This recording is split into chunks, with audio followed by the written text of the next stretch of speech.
Do you know how long you're gonna live? And if you did know how long you're gonna live, what about your life would you change immediately? Nothing has changed too much for me since my incurable disease diagnosis. However, I changed my point of view once my mom got very sick.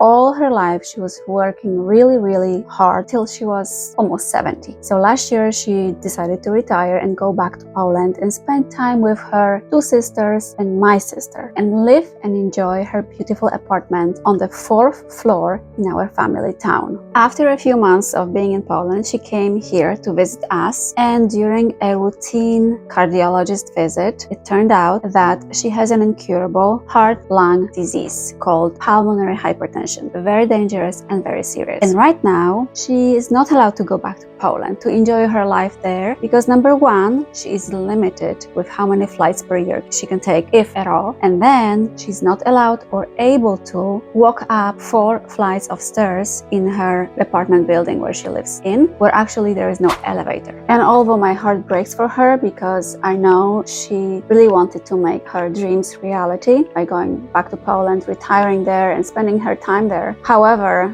this taught me a very good lesson in life. Don't postpone your dreams. Don't postpone your plans for the future. Let's say you have a list of 5 things that you want to do in life, so-called bucket list. Don't wait till the last minute, till you retire, till you get this huge bonus at work. No, I would do just one thing from the list per year. Let's say you have always dreamt about having this beautiful trip to Bali for 5 days. Do it next year. You have been dreaming about taking your grandkids or kids to Disneyland in Orlando. Do it in 2 years' time. Let's say your finances are limited. Put aside a certain amount of money every month and do it. Work towards your goals. Don't postpone them. No more postponing for me.